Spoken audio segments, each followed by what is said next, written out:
हाय hello दोस्तों, welcome back to my channel the Neelu show. आज हम एक स्पेशल वीडियो पे रिएक्शन देने वाले हैं जिसका टाइटल है 30 अमेजिंग फैक्ट्स अबाउट तलपति विजय। और इस पर्टिकुलर वीडियो को रिक्वेस्ट 4-5 लोगों ने किया है और बार बार किया है। उनका नाम है बोस, कार्तिक, अरविंद श्री और Vinod Devraj. Thank you so much for the recommendation. तो चलिए बिना किसी देर के शुरू करते हैं अपना reaction. Welcome to social. Thalapathy Vijay Indian cinema के सबसे पॉपुलर एक्टर्स में से एक हैं जिनकी फिल्म से हमेशा बॉक्स ऑफिस रिकॉर्ड्स ब्रेक होते हैं। विजय ने तमिल सिनेमा की कई आइकॉनिक फिल्म्स की हैं जिनके रीमेक्स बॉलीवुड में भी बहुत सक्सेसफुल रहे हैं। विजय के लुक से लेकर उनकी एक्टिंग स्टाइल तक ऑडियंस उनकी हर एक फिल्म को एक फेस्टिवल की तरह सेलिब्रेट करती है, जिसका क्रेज आपको उनकी नई फिल्म मास्टर में भी देखने को मिला होगा। इस वीडियो में हम आपको थलापति विजय की लाइफ से जुड़े 30 फैक्ट्स बताएंगे जो शायद आप नहीं जानते हो। तो आपसे रिक्वेस्ट है कि इस वीडियो को आप एंड तक जरूर देखें। I'm coming for you. I'm waiting. Number 1। विजय ने अपने चाइल्डहुड से ही एक्टिंग करना शुरू कर दिया था, जहां उन्होंने 10 साल की उम्र में अपने फादर की डायरेक्टेड फिल्म वेत्री में एक रोल प्ले किया था। इसके बाद उन्हें सुपरस्टार रजनीकांत के साथ एक फिल्म में एज अ चाइल्ड एक्टर देखा गया और वहीं रजनीकांत विजय की इंस्पिरेशन बन गए थे। विजय ने कई बार इंटरव्यूज में खुद कहा है कि अगर रजनीकांत नहीं होते तो मैं कभी एक्टर बनने का सोचता ही नहीं। नंबर 2।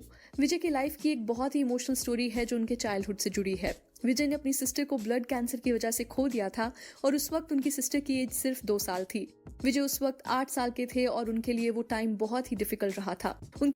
ये हमने ये बात द जर्नी ऑफ विजय के जो वीडियो में ऑलरेडी रिएक्ट किया था। हमने देखा था कि उनकी मॉम एक इंटरव्यू में शायद बोलती है कि उनकी सिस्टर की डेथ के बाद भी कम्प्लीटली चेंज हो गए। जो नॉटी बच्चा था वो पूरा कम्प्लीटली साइलेंट और सीरियस बच्चा बन गया था। तो बहुत इफेक्ट हुआ था उनकी सिस्टर की डेथ के बाद उनके ऊपर। यार में बताया था कि विजय विद्या से बहुत प्यार करते थे और हमेशा उनका ध्यान रखते थे। विद्या के जाने के बाद से ही विजय की पर्सनैलिटी में चेंज आया था, जहां उन्होंने सबसे बात करना ही बंद कर दिया था और वो बहुत शांत रहने लगे थे। आप सब भी समझ सकते हैं कि एक भाई और बहन का इमोशनल कनेक्ट कितना स्ट्रांग होता है और अगर ऐसी ट्रेजेडी किसी की लाइफ में हो जाए तो वो इंसान हमेशा के लिए बदल जाता है। विजय आज भी काफी शांत और सीरियस नजर आते हैं और शायद इसका रीजन उनके बचपन में हुए इस इंसिडेंट से ही रहा हो। नंबर 3। विजय के फादर हमेशा से उन्हें डॉक्टर बनाना चाहते थे क्योंकि अपनी बेटी को खोने के बाद उन्हें लगा कि विजय को डॉक्टर बनके लोगों की लाइफ में कंट्रीब्यूशन करना चाहिए, पर विजय को डॉक्टर बनने में इंटरेस्ट ही नहीं था। उन्होंने अपनी टीनेज से ही डिसाइड कर लिया था कि वो एक एक्टर ही बनेंगे। विजय ने ये बात जब अपने फादर को बताई तो वो थोड़ा गुस्सा हुए और ऐसे ही विजय को कह दिया कि अगर तुम्हें एक्टर बनना है तो चलो एक्टिंग करके दिखाओ।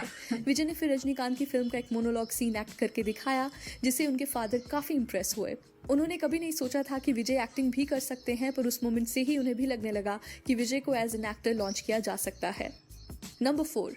उनके पहले लीड रोल की बात करें तो विजय ने 1992 की फिल्म नलया थिरुप्पु में काम किया था जब वो सिर्फ 18 साल के थे। फिल्म को उनके फादर ने ही डायरेक्ट किया था, पर फिल्म बॉक्स ऑफिस पर फ्लॉप रही। एक फिल्म मैगजीन में पब्लिश किए गए आर्टिकल में तो विजय की एक्टिंग और उनके लुक्स को इतना ज्यादा क्रिटिसाइज किया गया था जिसे पढ़कर के विजय खुद भी रोने लगे थे। विजय उस वक्त 18 साल के थे और उन्हें बिल्कुल भी समझ नहीं आ रहा था कि लोग उन्हें इतना क्यों क्रिटिसाइज कर रहे हैं। इसके बाद भी विजय की कई फिल्म्स फ्लॉप रही, पर धीरे धीरे उनकी फिल्म्स को अच्छा रिस्पांस मिलने लगा और उन्हें एक रोमांटिक हीरो की तरह देखा जाने लगा। विजय जब सक्सेसफुल हो गए तो उसी मैगजीन ने विजय को अपने फ्रंट कवर पे फीचर किया और आप देख सकते हैं कि मीडिया में कितने डबल स्टैंडर्ड्स होते हैं। जब आपका बुरा टाइम चल रहा होता है तो मीडिया आपकी इमेज खराब करती है और जब आप सक्सेसफुल हो जाते हैं तो यही मीडिया आपकी सक्सेस स्टोरी को कवर करने पहुंच जाती है। Oh no, pesto. On the way. For last minute cooking needs, India's last minute app. Number 5। विजय की लव लाइफ की बात करें तो वो कहानी भी बहुत स्वीट है। उनकी शादी संगीता सुरोनालिंगम से 1999 में हुई थी, जो इनिशियली उनकी फैन हुआ करती थी। हुआ यूं कि एक फिल्म की शूटिंग के दौरान संगीता विजय से सेट पे ही मिलने पहुंच गई और वहीं से दोनों की दोस्ती शुरू हुई। इसके बाद दोनों ने शादी कर ली। नंबर 6। थलापति विजय का रियल नेम जोसेफ विजय चंद्रशेखर है और उन्हें थलापति का नाम उनके फैंस ने ही दिया है। थलापति का मतलब कमांडर होता है और 1994 की फिल्म रसिकन में उनका नाम थलापति विजय ही लिखा गया था, जिसके बाद से फैंस ने भी उन्हें इसी नाम से बुलाना शुरू कर दिया। नंबर 7, काफी कम लोग जानते हैं कि मिस वर्ल्ड बनने के बाद प्रियंका चोपड़ा ने अपना एक्टिंग डेब्यू 2002 में आई तमिल फिल्म थमिजा से किया था, जिसमें फिल्म के लीड एक्टर थलपति विजय ही थे। ये फिल्म बॉक्स ऑफिस पर हिट रही थी और इसके बाद से ही प्रियंका चोपड़ा को बॉलीवुड में भी कई बड़ी फिल्म्स ऑफर हुई थी। ये मुझे बॉलीवुड में नंबर लगा 8, उनका 2001 की शुरुआत में विजय ने एक्शन मूवीज में काम करने का डिसीजन लिया था और 2004 में आई उनकी फिल्म गिली से प्रूफ हो गया था कि उनका ये डिसीजन बिल्कुल गलत नहीं था। गिली तमिल सिनेमा की उस वक्त की सबसे बड़ी हिट रही थी, जहां फिल्म ने 50 करोड़ का बिजनेस किया था। 50 करोड़ आज की फिल्म के हिसाब से तो कोई इतना बड़ा नंबर नहीं है, पर 2004 में एक रीजनल फिल्म के लिए 50 करोड़ का बिजनेस करना बड़ी बात थी। उस टाइम ऐसे रिकॉर्ड सिर्फ सुपरस्टार रजनीकांत की फिल्म्स ही बनाया करती थी, जहां उनकी हाईएस्ट ग्रोसिंग फिल्म का कलेक्शन 44 करोड़ था। फिल्म गिली ने जब ये रिकॉर्ड तोड़ा तो विजय को भी एक सुपरस्टार के तौर पर देखा जाने लगा और आगे आने वाले सालों में उनकी हर फिल्म से नए रिकॉर्ड्स बने हैं। नंबर 9, रीमेक्स की बात करें तो थलपति विजय इतने फेमस तमिल एक्टर हैं कि उनकी सभी फिल्म्स को हिंदी में डब किया जाता है और उनकी फिल्म्स के रीमेक भी बनाए जाते हैं। अक्षय कुमार की फिल्म हॉलीडे विजय की फिल्म थुपक्की का रीमेक थी और सलमान की फेमस फिल्म वांटेड भी तभी बनाई गई थी जब प्रोड्यूसर्स ने विजय की फिल्म पोकिरी को देखा था। वैसे तो पोकिरी इससे पहले तेलुगु में महेश बाबू के साथ बनाई गई थी, पर जब प्रोड्यूसर्स ने विजय का तमिल रीमेक देखा तो उसी की डायरेक्टर ने प्रभुदेवा को वांटेड के लिए अप्रोच किया। ये एक बहुत ही अमेजिंग कनेक्शन है, क्योंकि उस वक्त सलमान का करियर भी डाउनफॉल पर था और उन्हें एक हिट फिल्म की जरूरत थी। आप सोच के देखिए, अगर प्रोड्यूसर्स ने विजय की फिल्म देखी ही ना होती तो सलमान को वांटेड जैसा स्ट्रॉन्ग कमबैक मिलता ही नहीं। नंबर 10, सुशांत सिंह राजपूत और विजय के साथ एक बहुत ही इंटरेस्टिंग फैक्ट जुड़ा हुआ है।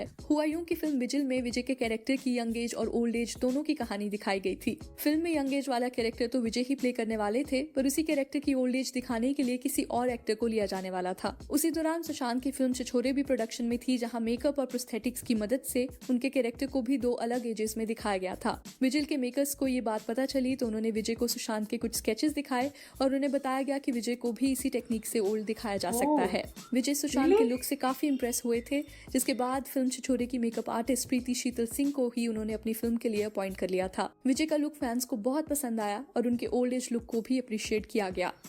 नंबर 11, बहुत सालों पहले विजय और कैटरीना कैफ कोका कोला के एड में एक साथ नजर आए थे। ये एड उन दिनों बहुत पॉपुलर हुआ करता था, पर पिछले साल दोबारा इस एड को लोगों ने देखना शुरू किया, जिसके पीछे एक बहुत ही इंटरेस्टिंग स्टोरी है। एक इंटरव्यू के दौरान कैटरीना कैफ ने बताया कि इस एड को शूट करते हुए उन्हें विजय की हम्बल नेचर का पता चला। हुआ यूं कि शूटिंग खत्म हो चुकी थी और हर कोई पैकअप कर रहा था। वहीं विजय कैटरीना को बाय बोलने आए, पर कैटरीना उस वक्त अपने फोन पर बिजी थी। फिर जब कैटरीना को रियलाइज हुआ कि विजय इतनी देर से उन्हें सिर्फ बाय बोलने के लिए खड़े हैं, तो इस जेस्चर से कैटरीना बहुत इंप्रेस हुई थी। After some, I still see this tweet. Finally, I've looked up and I see that it's the guy in the ad with us who is an actor, South superstar. His name is Vijay. Yeah. And he was so polite. He was waiting not to disturb me to say goodbye. Oh my God. That is very polite. Number 12, विजय आज तक सिर्फ एक ही Hindi film में नजर आए हैं और वो भी सिर्फ कुछ सेकंड्स के लिए। 2012 में आई फिल्म राउडी राठौड़ में वो अक्षय कुमार के साथ एक गाने में नजर आते हैं। ये अपीयरेंस उन्होंने प्रभुदेवा के कहने पर किया था, जो उनके बहुत करीबी दोस्त हैं। नंबर 13, फिल्म गोलमाल अगेन में भी आपको विजय की एक छोटी सी झलक नजर आती है, जहां एक फाइट सीक्वेंस से पहले विजय की फोटो को दिखाया गया है। इस सीन के थ्रू रोहित शेट्टी ने विजय को एक तरह से ट्रिब्यूट दिया है, जहां उन्हीं की फिल्म के बैकग्राउंड म्यूजिक पर अजय देवगन एक्शन करते नजर आते हैं। नंबर 14, गोलमाल के अलावा भी रोहित शेट्टी ने फिल्म चेन्नई एक्सप्रेस में थलपति विजय की फिल्म गिली के कुछ सीन से इंस्पिरेशन ली थी, जहां फैंस ने फिल्म के ट्रेलर में ये चीज नोटिस कर ली थी। बॉलीवुड ने बहुत बार साउथ इंडियन फिल्म से इंस्पिरेशन ली है और कई बार ये इंस्पिरेशंस बिना किसी क्रेडिट के ली जाती हैं।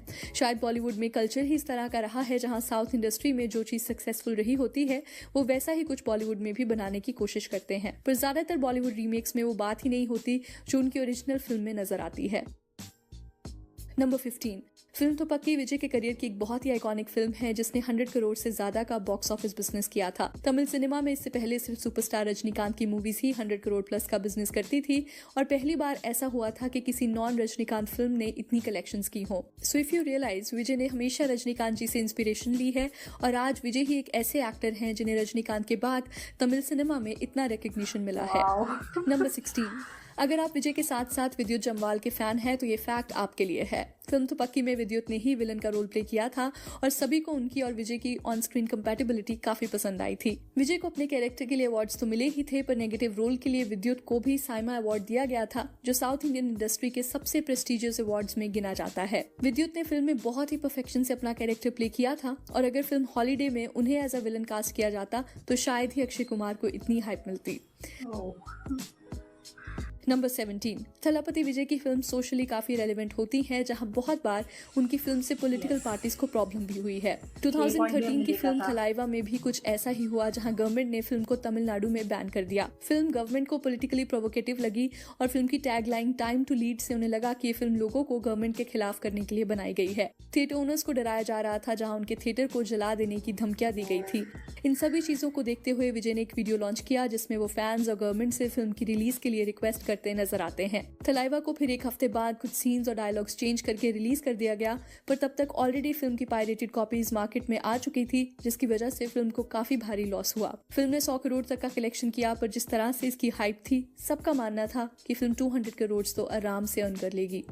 नंबर 18, थलाइवा की रिलीज को जब डिले कर दिया गया तो एक बहुत ही सैड इंसिडेंट सामने आया, जहां एक फैन ने अपनी जान दे दी। उनके वो फैन हमेशा विजय की फिल्म का फर्स्ट डे फर्स्ट शो देखा करते थे, पर जब तमिलनाडु में फिल्म को रिलीज ही नहीं होने दिया गया तो उसके अफसोस में उन्होंने अपनी जान दे दी। साउथ इंडिया में फैंस बहुत दिल से अपने एक्टर से जुड़े होते हैं और उनका पैशन आपको पब्लिक गैदरिंग्स में साफ नजर आता है। वी होप आगे ऐसे इंसिडेंट्स ना हो और कुछ फैंस भी इन चीजों को रियलाइज करें कि real life is more precious than a release of film. Number 19, 2015 में दोबारा विजय कंट्रोवर्सी में आए, जहां फिल्म के रिलीज से एक दिन पहले ही उनके घर पर इनकम टैक्स की रेड की गई। गवर्नमेंट का कहना था कि जब तक विजय की इन्वेस्टिगेशन पूरी नहीं हो जाती तब तक उनकी फिल्म को रिलीज नहीं किया जा सकता। फैंस को एक प्लान स्ट्रेटेजी लगी, जहां हर जगह से फैंस उनके घर के बाहर आकर खड़े होने लग गए और इस पूरी इन्वेस्टिगेशन का सिनेरियो एक नेशनल डिबेट बन गया था। इस इन्वेस्टिगेशन का रिजल्ट भी विजय के फेवर में था, जहां ऑफिसर्स को कोई टैक्स फ्रॉड रिलेटेड एविडेंस नहीं मिला। हालांकि इसकी वजह से डिस्ट्रीब्यूटर्स और थिएटर ओनर्स को काफी लॉस हुआ, जहां विजय की फिल्म के पहले दिन के शोज को रिलीज ही नहीं मिल पाई। नंबर 20, फिल्म 3 इडियट्स में आपको आमिर खान का कैरेक्टर रेंचो तो जरूर याद होगा, पर शायद बहुत कम लोग जानते हैं कि फिल्म के तमिल रीमेक नंबन में विजय ने ही वो कैरेक्टर प्ले किया था। नंबर 21, रश्मिका मंडाना, जिन्हें आजकल नेशनल क्रश ऑफ इंडिया के टैग से भी जाना जाता है, उन्होंने एक इंटरव्यू में कहा था कि उनके खुद के क्रश हमेशा से थलापति विजय रहे हैं। ऐसा माना जा रहा है कि फ्यूचर में दोनों साथ में एक फिल्म में आने वाले हैं और आप भी इसके रिगार्डिंग अपना ओपिनियन कमेंट्स में जरूर दें। Vijay Thalapathy. Okay. Like major crush. Castoy.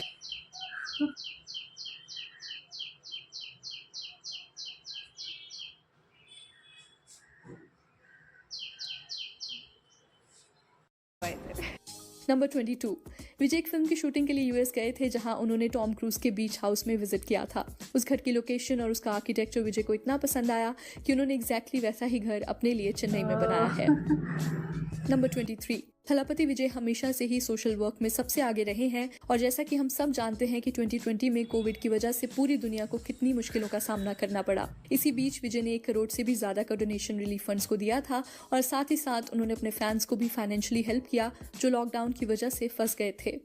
Number 24, जब 2008 में आईपीएल लॉन्च हुई तो विजय चेन्नई सुपर किंग्स के ब्रांड एम्बेसडर थे। कॉन्ट्रैक्ट खत्म होने के बाद भी विजय कंटिन्यूसली टीम को सपोर्ट करने आया करते थे और इस साल आईपीएल से पहले उनकी एक वीडियो वायरल हुई, जहां वो क्राउड में चीयर करते नजर आते हैं। इस वीडियो को देख के सब इतने नॉस्टैल्जिक हो गए कि ट्विटर पर विजय को लेकर ट्रेंड बन गया, जिसका क्रेज देख के ऑफिशियली सीएसके ने उन्हें as a brand ambassador sign कर लिया था। नंबर 25, फिल्म बिगिल में वो एक फुटबॉलर के कैरेक्टर में नजर आते हैं और इस रोल के लिए रियलिटी में उन्होंने फुटबॉल के ट्रिक्स सीखे थे। अगर आपने पेले और $1 मिलियन आर्म जैसी स्पोर्ट्स फिल्म्स देखी हैं तो उसी फिल्म के स्पोर्ट्स कोरियोग्राफर ने विजय की फिल्म बिगिल में उन्हें फुटबॉल की ट्रेनिंग दी थी। नंबर 26, विजय की खुद की प्रोडक्शन कंपनी भी है, जिसका नाम वीवी प्रोडक्शंस है। डबल वीवी इनिशियल का मतलब है विद्या विजय प्रोडक्शंस, जिसका नाम उन्होंने अपनी सिस्टर की याद में रखा है। इसके अलावा विजय ने अपनी डॉटर का नाम दिव्या रखा है, जो उनकी सिस्टर विद्या के नाम से ही मिलता है। नंबर 27, साउथ इंडियन इंडस्ट्री के फैंस की बात करें तो शायद पूरी दुनिया में उनके जैसे पैशनेट फैंस आपको कहीं देखने को नहीं मिलेंगे। केरला में एक फैन क्लब ने विजया के लिए 175 फीट लंबा कटआउट बनाया जिसमें लाखों रुपए लगे थे। ये सभी पैसे इन फैंस ने खुद कंट्रीब्यूट किए थे। इसके अलावा भी विजय के फैंस उनकी फिलॉसफी फॉलो करते हैं, जहां इसी तरह पैसे कंट्रीब्यूट करके वो सोशल कॉजेज में मदद करते हैं। ऐसा आपको सिर्फ साउथ इंडस्ट्री में ही देखने को मिल सकता है, जहां एक्टर्स के अलावा फैंस भी उनके नाम पे चैरिटी वर्क और सोशल काम करने में बिलीव करते हैं। एक्टर्स ऐसा हो जो फैन को ऐसे करने में मजबूर कर दे। विजय ने 2013 से इंटरव्यूज ही देना बंद कर दिया है। उनका मानना है कि वो सीधा फैन से कनेक्ट करना चाहते हैं, इसलिए वो अपनी हर नई फिल्म के प्रमोशन के लिए फैन इवेंट ऑर्गेनाइज करते हैं, जहां वो सीधा अपने फैन से ही इंटरेक्ट करते हैं। ये बहुत ही रेयर फैक्ट है, क्योंकि फिल्म प्रमोट करने के लिए एक्टर्स हमेशा इधर उधर लगे रहते हैं, पर विजय की फैन फॉलोइंग ही ऐसी है कि उन्हें शायद इंटरव्यूज देने की जरूरत ही नहीं पड़ती।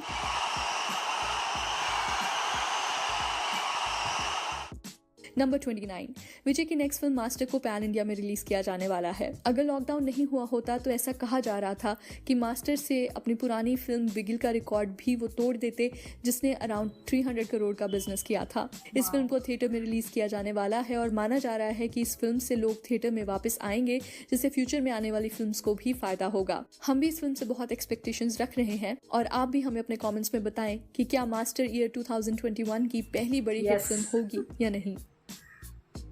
नंबर 30, विजय मासेस में इतने पॉपुलर हैं कि उन्हें बॉलीवुड में भी कई बार फिल्म्स ऑफर की गई हैं, पर कभी भी उन्होंने बॉलीवुड में इंटरेस्ट नहीं लिया है। विजय का मानना है कि उन्हें बॉलीवुड में जाने की जरूरत ही नहीं है, क्योंकि तमिल इंडस्ट्री ही उनके लिए सब कुछ है। हमारे ओपिनियन में भी विजय को बॉलीवुड से दूर ही रहना चाहिए और अपनी फिल्म्स को ही हिंदी में रिलीज करना चाहिए। विजय मासेस को पसंद आने वाले एक्टर हैं, जहाँ बच्चों से लेकर बूढ़े लोगों तक हर कोई उनकी फिल्म्स को देखना पसंद करता है। अगर वो बॉलीवुड में आते हैं तो श्योरली उनके फैंस उस हिंदी फिल्म को हिट बना देंगे, पर हमें नहीं लगता कि बॉलीवुड उनका स्टारडम संभाल पाएगा। इसलिए विजय आप उधर ही रहें और अपने स्टाइल से पूरी इंडियन इंडस्ट्री को इन्फ्लुएंस करते रहें। वीडियो खत्म करने से पहले आप हमें बताएं कि आपकी थलापति विजय की फेवरेट फिल्म कौन सी रही है और आगे आप किस सेलिब्रिटी की फैक्ट वीडियो देखना चाहेंगे। तो चलिए, that's a wrap on this video. आप हमें इंस्टाग्राम, ट्विटर और फेसबुक पर भी फॉलो कर। सच में यार बहुत इंटरेस्टिंग फैक्ट्स थी, और थोड़े फैक्ट्स ऐसे हैं कि हमने ऑलरेडी देखा हुआ था, लाइक हम जानते थे through the video reaction we did on the journey of Thalapathy. उसमें थोड़े फैक्ट्स ऑलरेडी इंक्लूडेड थे। हमको पता था कि ये ऑलरेडी सोशल चैरिटीज़ करते हैं, वो हमें पता था, और इनकी बहन का जो सिचुएशन था वो भी हमको पता चला। इनकी पर्सनैलिटी जो चेंज हुई इनकी सिस्टर की डेथ के बाद, वो भी उसी वीडियो से पता चला। और इनके मूवी को आई थिंक 4 या 5 टाइम्स रोकने की कोशिश की है रिलीज़ होने से पहले। 5 movies I think, if I remember correctly. Every time like उनकी मूवी रिलीज़ होने से पहले कुछ ना कुछ रीज़न बता के रोकने की कोशिश करना, धमकियाँ देना, वो भी हमने देखा था। और जो वीडियो उन्होंने फैंस के लिए रिलीज़ की थी विजय जी बात करते हुए, वो भी हमने देखा था। अगर आप चाहते हैं कि वो जर्नी ऑफ तलपति विजय जी का रिएक्शन आप देखना चाहते हैं तो मैं एंड ऑफ दिस वीडियो डाल दूँगी, आप चाहते हैं तो जाके चेकआउट कर दीजिएगा। एंड बहुत सारे ऐसे फैक्ट्स हैं जो इन्होंने इसमें बताई थी, जो हम ऑलरेडी उस वीडियो के थ्रू जानते हैं, बट इसमें ऐसे भी कुछ फैक्ट्स हैं जो मैं नहीं जानती हूँ। I don't know about you guys, but मैं तो बिल्कुल भी नहीं जानती थी। Like he is, I know he is very humble person. जिस तरह से कतरीना ने इनके हम्बलनेस के बारे में एक्सप्लेन किया था, मुझे बहुत अच्छा लगा। लाइक ही सच में यार बहुत डाउन टू अर्थ है, बहुत ही पोलाइट इंसान है। And just to say by even though he is a big star. देखिए हम लोग है ना, मैं दूसरों के बारे में बात नहीं करना चाहती, मैं खुद के बारे में बोल रही हूँ। अगर मैं कोई भी हो, मेरे दोस्त हो या कुछ भी हो, अगर वो फ़ोन पे ऐसे जिस तरह से कतरीना का सिचुएशन था उसी को लेके बोल रही हूँ कि अगर मेरे दोस्त कोई फ़ोन पे बिज़ी हो, अगर मुझे जाना है तो मैं सिर्फ दूर से हाय ऐसे इशारा करके चली जाऊँगी। मैं वेट नहीं करूँगी उनका फ़ोन कॉल का ख़त्म होने तक। मैं like everybody is busy in their own know thing. Friends हैं यार, क्या ऐसा ऐसे मिल लेंगे फिर बाद में, या फिर फ़ोन करके बात कर लेंगे, ऐसा सोच के हम लोग लाइट ले लेते हैं। आई डोंट नो, आप लोग उसे घमंड समझिए कुछ भी, वो नॉर्मल थिंग है। But even though he is a big star, super star, in fact super star होते हुए भी एक एड शूट के बाद सब लोग अपने अपने जगह चले जाते हैं, अपने अपने घर चले जाते हैं। एक को एक्ट्रेस या फिर एक्टर को सिर्फ एक बाय कहने के लिए वो वेट करते हैं उनके फ़ोन कॉल के ख़त्म होने तक। ही डजंट वो इशारा भी नहीं करते, साइन भी नहीं करते कि एक सेकंड रुको, फ़ोन बाजू होल्ड में रखो, मुझे कुछ बोलना है, ऐसा कुछ भी इशारा भी नहीं करते हैं यार। The way she explained about his humbleness is such में नॉर्मली जब हम वीडियोस देखते हैं, न्यूज़ वहाँ यहाँ सुनते हैं किसी को बात करते हुए, उनके जो भी एक्सपीरियंसेस हैं, तो पता चलता है यार is down to earth, is humble. हम सोचते हैं बट एक्चुअल में कैसा वो हम्बलनेस है, कितना डाउन टू अर्थ है, हमको पता नहीं चलता है। बट इसमें क्लियरली दिखता है कि कितने ईगो, शायद उनके डिक्शनरी में ईगो, घमंड ऐसा कुछ भी नहीं लिखा होगा, उनके डिक्शनरी में होगा ही नहीं वो वर्ड। हाँ, बहुत पोलाइट है यार। मुझे अच्छा लगा जिस तरह से उन्होंने एक्सप्लेन किया। और रश्मिका उन्होंने कहा था कि he is my childhood crush, like बचपन से ही मैं उनके ऊपर बहुत क्रश करती हूँ, he is like all time favourite, ऐसे कुछ बोल रही थी। एंड वो एक्सपेक्ट लाइक शायद बहुत ही फिल्म इंडस्ट्री में आने के बाद क्रश के साथ काम करने का मज़ा ही अलग होता है, तो शायद वो भी बहुत प्रे करती होंगी मुझे मिल जाए, और उनको मिला भी है। ये वीडियो 3 साल पहले का है, तो शायद उस टाइम के हिसाब से उन्होंने डाला है। But I don't remember the movie name, but मैं चेक करूँगी। I know she is work with him, मैंने एक गाना भी देखा हुआ है उनका। नाम याद नहीं आ रहा है मुझे, बट एनीवेज उनका क्रश का जो भी क्रश के साथ काम करने का सपना था वो पूरा हुआ। उनकी शादी का फैक्ट भी बहुत अच्छा लगा यार। लाइक उनकी फ़ैन थी और सिर्फ मिलने के लिए गई और दोस्ती हो गई, दोस्ती के बाद प्यार, शादी। किसको मिलती है इतनी लक, किसको इतनी खुश नसीब होंगे ना वो, आई डोंट नो। सब फैंस को ऐसा चांस क्यों नहीं मिलता है? एनीवेज एक को ही मिल सकता है। अच्छा लगा यार, जो भी अलग अलग फैक्ट्स थी बहुत अच्छा लगा मुझे, जिस तरह से छोटी छोटी थी बट वो उनके लिए, उनकी फैंस के लिए बहुत बड़ी चीज़ है। लाइक उन्होंने जो टॉम क्रूज का घर देख के अपना खुद पसंद आने के बाद खुद का घर ऐसा बनाया है, उसी मॉडल में बनाया है, वो भी लाइक छोटा फैक्ट है बट वो हैज़ अ फैक्ट। उनके बारे में, उनकी निजी ज़िंदगी के बारे में जानने का एक मौका मिलता है उनके फैंस को। एंड बहुत सारे मूवीज़ में इनको ट्रिब्यूट दिया गया है। And I am very happy कि इन्होंने बॉलीवुड का जो भी इन्विटेशन है उनके फिल्म्स, उनके इंडस्ट्री में आके काम करने का, उसको रिजेक्ट कर दिया। आई एम रियली वेरी हैप्पी, क्योंकि सच में मुझे अच्छा लगा जिस तरह से इस वीडियो में उन्होंने कहा था कि अगर बॉलीवुड को जाते हैं, मूवीज़ करते हैं, फैंस तो हिट कराएंगी, क्योंकि वो मूवीज़ अच्छी होती हैं इसलिए हिट करती है यार, चुप ऐसी मूवीज़ को हिट नहीं कराती हैं फैंस। और हाँ, उन्होंने ये पॉइंट कहा था कि बॉलीवुड इनके स्टारडम को हैंडल नहीं कर पाएगा। वो मुझे बहुत अच्छा लगा। And I am really very happy for him that he choose to work in his own mother tongue, his own Motherland.